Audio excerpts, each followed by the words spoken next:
Magandang oras po sa inyo. Itago niyo na lang po ako sa pangalang Mira. 31 years old na po ako. At nais kong ibahagi ang kwentong matagal ko nang itinatago. Matagal ko pong pinasan ang kwentong to. Parang bato na nakapatong sa dibdib ko. At ngayong may asawa na ako, may maayos na trabaho, maayos ang takbo ng buhay, mas lalo kong nararamdaman na hinahabol pa rin ako ng aking nakaraan. Kahit ilang beses kong pilit iwasan, palagi itong bumabalik. Mga alaala na ayaw ko nang balikan, pero parang nakapako na sa utak ko. Mga pangyayaring hindi ko kayang sabihin kahit kanino, ni sa asawa ko, ni sa mga kaibigan ko, at lalong hindi kay mama. Kaya nais ko na sa inyo ko na lang ikwento. Dahil hindi ko na kayang akuing mag-isa ang bigat na matagal ko nang binubuhat. 17 years old ako nang mawala ang papa ko. Isang gabi, nasa daan siya pauwi galing trabaho, nang masagasaan siya ng isang hindi nakikilalang sasakyan. Hit and run. Isang trahedyang hindi namin inaasahan, at tuluyang gumiba sa mundo naming mag-ina. Sa loob ng 2 taon, araw-araw kong nasaksihan kung paano unti-unting naglaho ang dating sigla ni Mama. Ang babaeng masiyahin, panabiro, at puno ng buhay. Naging tahimik, malayo ang tingin, at laging may dalang bigat sa dibdib. Tuwing madaling araw ko siyang madalas marinig na umiiyak. Para siyang nauupos habang pilit lumalaban. Para siyang nabubuhay, pero hindi nabuo. Hanggang isang araw, dumating sa buhay namin si Tito Ramon. Ipinakilala siya kay mama ng kapatid niya, si Tita Lorna. Sabi ni Tita, malaking tulong daw si Tito Ramon. Babait, maasikaso, at maaaring maging magandang kasama sa mga panahong hirap si Mama. At sa hindi ko maipaliwanag na paraan, unti-unting nagkaroon ng liwanag ang mukha ni Mama nang dumating si Tito Ramon sa buhay niya. Parang may bumalik sa kanya. Konting ngiti, konting lakas ng loob, konting pag-asa. Mula sa simpleng pagbisita, naging mas madalas. Hanggang sa dumating ang mga araw, na sabay silang bumibili ng grocery, sabay nag-aasikaso ng mga papeles, sabay kumakain. At matapos ang ilang buwan, halos hindi ko namalayan, nagsama na sila. 19 years old na ako nun. At saktong bakasyon sa college, kaya nakilala ko siya ng husto. Tahimik siyang lalaki, mahirap basahin. Pero mula sa unang linggo, ramdam ko agad na maalaga siya. Hindi lang kay Mama, kundi pati sakin. Noong una, iniisip ko na normal lang yun. Baka ganun lang talaga siyang tao. Mabait, maasikaso, sensitibo sa pangangailangan ng ibang tao. Kaya kahit medyo awkward noong una, natanggap ko rin.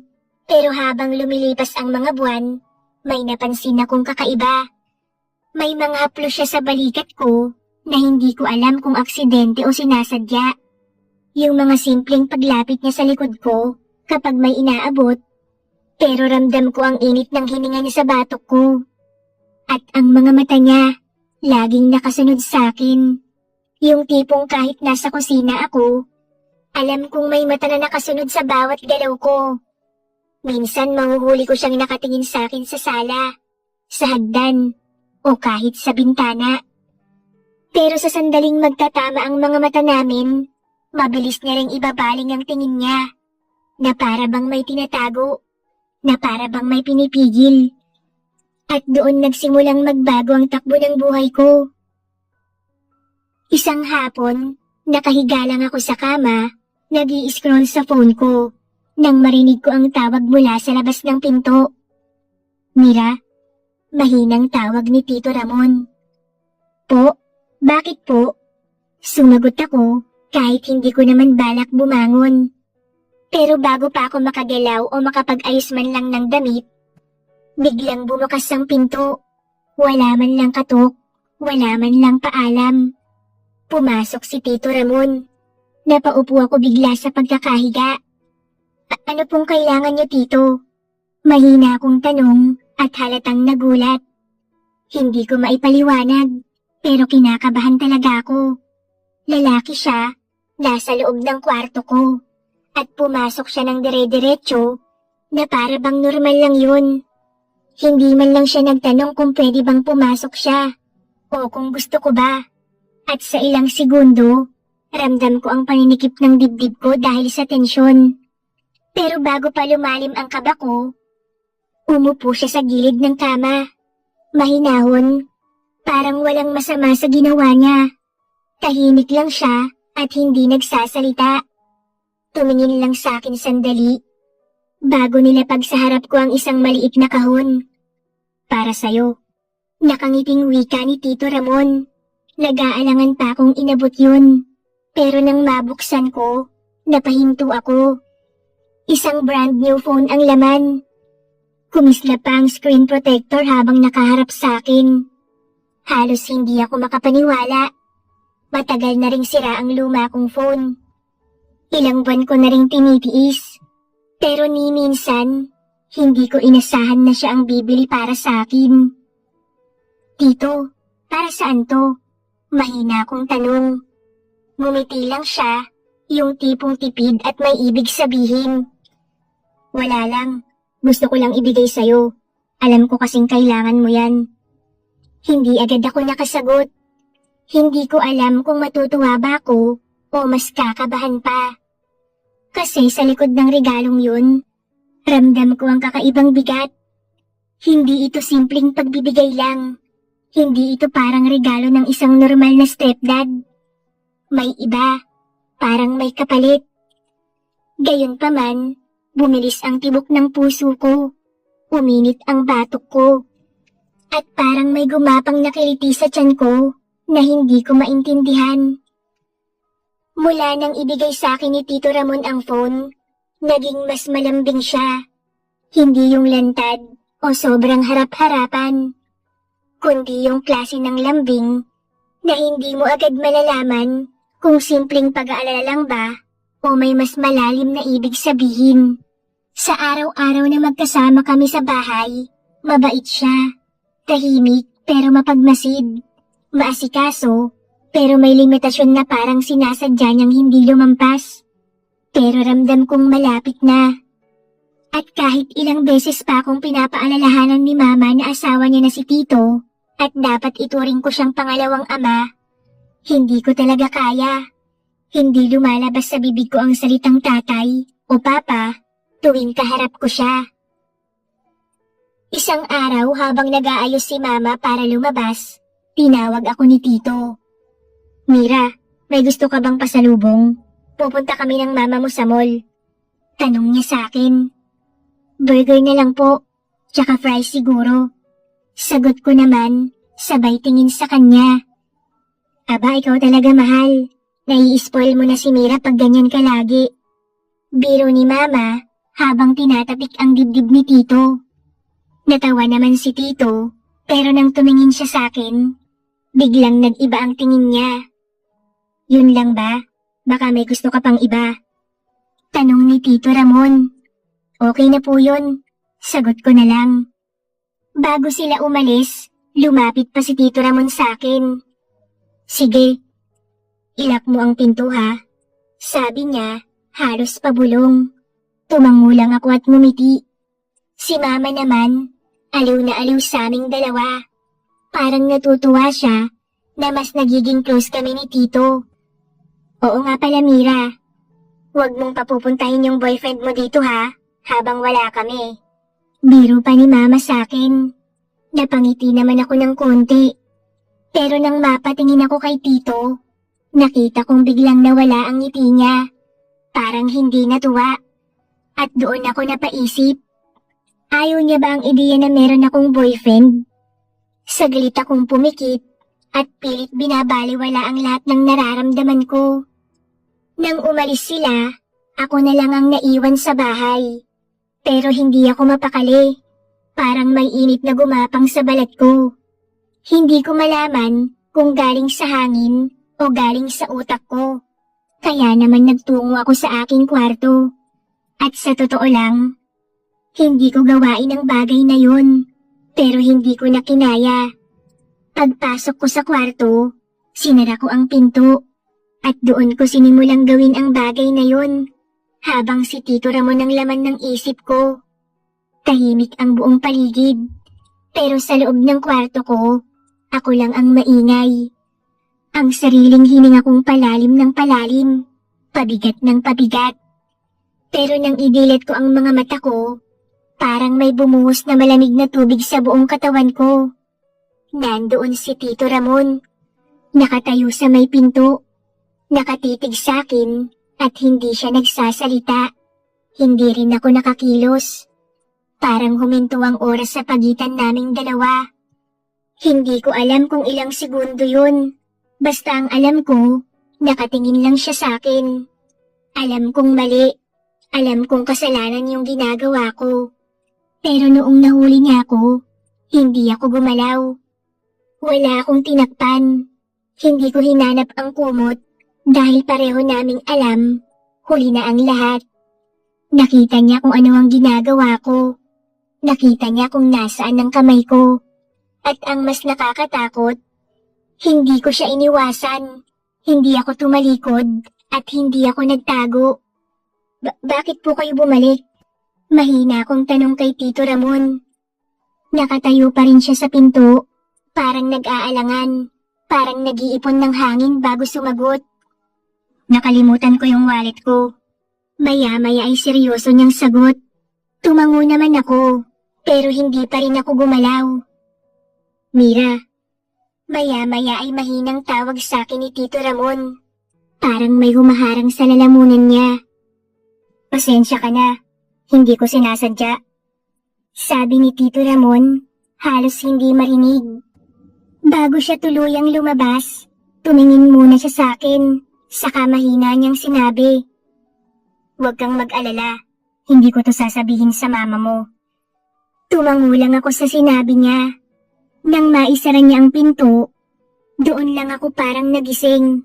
Doon lang ako natauhan. Doon ko lang tinakpan ang sarili ko. Parang bigla akong nahiya. Pero ang mas masakit, sa kaloob-looban ko, hindi ko alam kung hiya nga ba yun. O dahil yun sa wala akong pagsisising nararamdaman. Tahimik ang buong hapon. Hindi ako lumabas ng kwarto. Hindi ako kumain. At hindi ko binuksan ang phone ko. Ang bigat ng dibdib ko. Pero hindi ko rin alam kung bigat nga ba yun o ibang pakiramdam na hindi ko maipaliwanag. Pagdating ni na mama galing mall, narinig ko agad ang tawanan nila sa sala. Binuksan ni mama ang pinto at tuloy-tuloy silang pumasok. Paglabas ko sa kwarto, ramdam ko agad ang tensyon. Hindi ako makatingin kay Tito Ramon. Pero ramdam ko, panay ang sulyap niya sa akin. Hindi niya ako kinakausap, pero ang mga mata niya, parang may gustong itanong. Parang may gustong sabihin, pero hindi niya alam kung paano sisimulan. Maya-maya ay lumapit si mama, naupo sa tabi ko sa sofa. Ako naman, nakatingin lang sa sahig. May sakit ka ba, Mira? Tanong ni mama sa akin. Pagod lang po siguro. Sagot ko sa kanya. Maya-maya ay hinawakan niya ang noo ko. Wala ka namang lagnat, pero ang tahimik mo. May problema ba? Tanong niya sa akin. Wala po ma, okay lang po ako. Pero sa loob-loob ko, hindi ako okay. Lalo na, at naroon lang si Tito sa likod niya. Nakatingin, tahimik, nagmamasid. Hindi ko alam kung nahihiya rin siya o kung gusto niya akong kausapin. O baka naman iniisip niya na magsusumbong ako. Pero wala naman akong balak magsumbong kasi wala naman siyang ginawa. Ako nga itong nahuli niya na may ginagawang kalokohan. Kinagabihan, habang kumakain kami ng hapunan, ramdam ko ang tensyon na parang usok na nakabalot sa mesa. Si Mama, kwento ng kwento. Tawa dito, tawa dun. Pero kaming dalawa ni Tito Ramon, tahimik lang. Hindi namin magawang tumingin sa isa't isa. Pero sa ilalim ng mesa, halos magkabanggaan ng tuhod namin. Naramdaman ko ang pagdampi ng tuhod niya sa akin. Mainit. Hindi siguro niya sinasadya, pero hindi niya agad inalis. Napatingin ako sa kanya, may tanong sa mga mata ko. Pero siya, blanko ang ekspresyon. Hindi umiiwas, hindi rin tumitingin pabalik. Pagkatapos kumain, nagligpit na ako ng mga pinggan. At matapos kong hugasan yon, ay nagpaalam na ako kay mama na matutulog na ako. Hindi na ako lumingon. Dire-diretso akong umakyat. Isinara ang pinto ng kwarto, huminga ng malalim at tumalon sa kama. Pero kahit anong pilit kong ipikit ang mata ko, hindi talaga ako makatulog. Tahimik ang buong bahay, maliban sa mahinang ugong ng electric fan. Hanggang sa may kumatok. Isang mahinang katok. Hindi yung pangkaraniwang katok na may kumpiyansa, kundi yung tipong palihim, marahan, parang ayaw marinig ng kahit na sino. Napatigil ako. Tumingin ako sa pinto at hindi ko alam kung sasagot ba ako o magtatago sa ilalim ng kumot. Pero bago pa ako makapag-isip ng maayos, tumayo ako at binuksan ko ang pinto. Andun siya, si Tito Ramon. Madilim ang hallway, pero dahil maliwanag sa loob ng kwarto ko, kitang-kita niya ang ayos ko. Manipis na sando, walang bra, magulong buhok, at halatang may gumugulo sa isip ko. Nakakaistorbo ba ako sa'yo? Tanong niya sa mababang tono. Hindi ko siya sinagot agad. Hindi ko isinara ang pinto, pero hindi ko rin siya pinapasok. Hindi po, Tito. Mahina akong sagot at hindi ko rin tinakpan ang sarili ko. Kahit na alam ko na yun ang dapat. Hindi ako makatulog. Naistorbo ba kita? Tanong ulit niya sa akin. Hindi po. Sagot ko ulit sa kanya. Tumingin siya sa loob ng kwarto. At tumingin ulit siya sa akin. Maya-maya, dahan-dahan siyang lumapit. At bago pa ako makapag-isip, hinalikan niya ako. Malalim, mainit. Tinulak niya ang pinto papasok habang hindi ako natitinag. Pagkapasok namin pareho, nilak niya ang pinto nang hindi inaalis ang labi niya sa labi ko. Si Mama, baka makita niya tayo. Bulong ko nang makalaya ang labi ko. Hindi ko rin alam kung totoo ba ang pagprotesta ko o para lang masabing nilalabanan ko ang tukso. Ngumisi siya. Yung ngising parang tiyak na tiyak sa ginagawa niya. Pagod siya. Maaga siyang nakatulog. Sagot ni Tito Ramon. Hindi ko alam kung anong eksaktong naramdaman ko nun. Kaba, takot, panganib. Pero may parte sa akin na hindi umatras.